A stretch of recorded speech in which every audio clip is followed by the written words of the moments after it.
Hello friends, welcome to home food zone. இன்றைக்கி இந்த வீடியோவில் நல்ல சூப்பரான ஹெல்த்தியான ஒரு ஸ்வீட் ரெசிபி, நல்ல புதுசாக ஏதாவது செஞ்சு பார்க்கணும்னு நினைக்கிறவங்களுக்கு கண்டிப்பாக இது ஒரு நல்ல சாய்ஸாக இருக்கும். இது எப்படி செய்கிறதுன்றதை பார்க்கலாம்.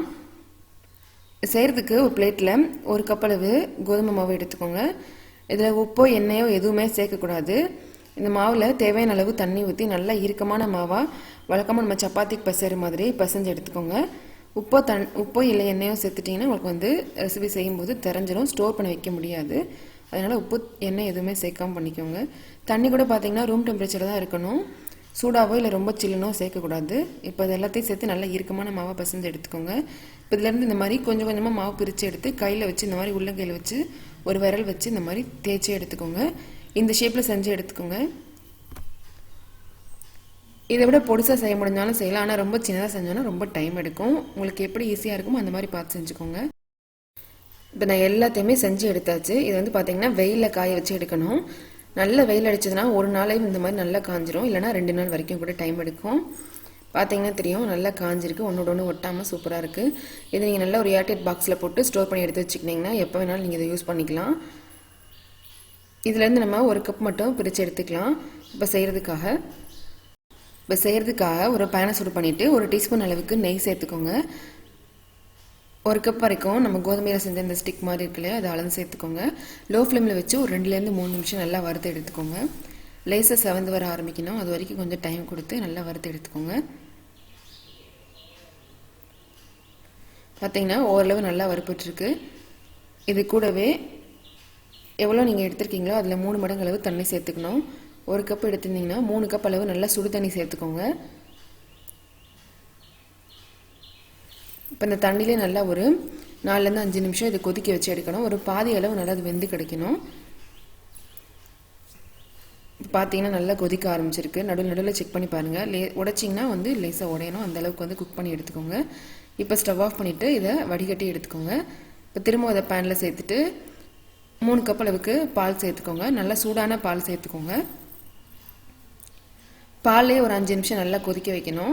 மீடியம் ஃப்ளேமில் வச்சு நல்லா கொதிக்க வச்சுக்கோங்க. பாலும் நல்லா கொதித்து நல்லா சுருண்டு வரணும். ஒரு பாதி அளவு பால் நல்லா குறையணும், அது வரைக்கும் நல்லா கொதிக்க வச்சு எடுத்துக்கோங்க. பார்த்தீங்கன்னா தெரியும், கொஞ்சம் கொஞ்சமாக நல்லா பால் கெட்டியாகி வர ஆரம்பிச்சிருக்கு.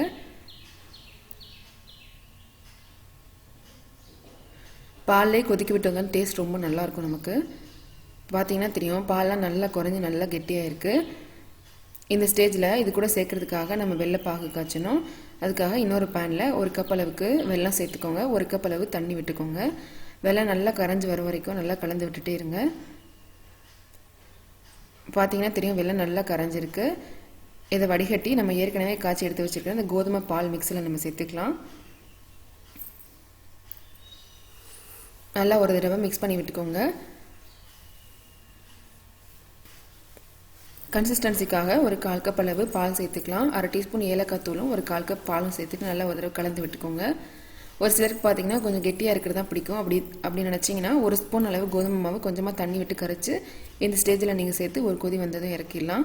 இப்போ இது கூட சேர்க்கறதுக்காக ஒரு பேனில் 2 டேபிள் ஸ்பூன் அளவுக்கு நெய் சேர்த்துக்கோங்க. இதில் 1/4 கப் அளவுக்கு தேங்காய் நல்லா பொடிசாக கட் பண்ணி சேர்த்துட்டு தேங்காய் நல்லா செவந்து வர வரைக்கும் வறுத்து எடுத்துக்கோங்க. தேங்காய் இந்த அளவுக்கு நல்லா செவந்து வர ஆரம்பித்ததும் ஒரு 10 போல் முந்திரி பருப்பு சேர்த்துக்கோங்க. முந்திரி சேர்த்துட்டு ஓரளவு நல்லா வறுத்துட்டு கொஞ்சமாக காஞ்ச திராட்சை சேர்த்து அதையும் சேர்த்து நல்லா வறுத்து எடுத்துக்கோங்க. கடைசியாக நம்ம வெள்ளைப்பாகு சேர்த்தோன்னே ரொம்ப நேரம் கொதிக்க விடக்கூடாது. லேசாக ஒரு கொதி வந்ததும் நம்ம இதை இறக்கிடணும். பார்த்தீங்கன்னா நல்லா எல்லாமே கலர் மாதிரி வந்திருக்கு. கடைசியாக கொஞ்சம் திராட்சை சேர்த்துட்டு லேசாக வறுத்து எடுத்துக்கோங்க. இப்போ இதை அப்படியே எடுத்து நம்ம பாயசத்தில் சேர்த்துடலாம். முன்னாடியெல்லாம் பார்த்தீங்கன்னா சேமியா, ஜவ்வரிசிலாம் இதெல்லாம் டைமில் இந்த மாதிரி கோதுமையில் செஞ்சு எடுத்து வச்சு இதெல்லாம் இந்த மாதிரி பாயாசம்லாம் செய்வாங்களாம். நல்லா ஹெல்த்தியானது கூட, ரொம்பவே நல்லாயிருக்கும். முழுக்க நீங்கள் தண்ணியில் கொதிக்க வைக்காமல் ஃபுல்லாக பால்லே கொதிக்க வச்சு செஞ்சிங்கன்னா இன்னும் டேஸ்ட் ரொம்ப நல்லாயிருக்கும். ஆறுனதுக்கப்புறம் இன்னும் கொஞ்சம் கெட்டியாகும். ஃப்ரிட்ஜில் வச்சு நீங்கள் இதை சில்லுன்னு கூட சர்வ் பண்ணலாம். கண்டிப்பாக இதே மாதிரியே நீங்களும் செஞ்சு பாருங்கள். இந்த ரெசிபி உங்களுக்கு பிடிச்சிருந்ததுன்னா லைக் பண்ணுங்கள், ஷேர் பண்ணுங்கள், கமெண்ட் பண்ணுங்கள். நம்ம ஏற்கனவே செஞ்சு எடுத்து வச்சிருந்த கோதுமை ஸ்டிக்ஸை நீங்கள் 6 மாதம் வரைக்கும் கூட ஸ்டோர் பண்ணி வச்சு இந்த மாதிரி செய்யலாம். நாளைக்கு இதே மாதிரி ஒரு நல்ல ரெசிபியோட உங்களை மீட் பண்ணுறேன். அது வரைக்கும் பாய்.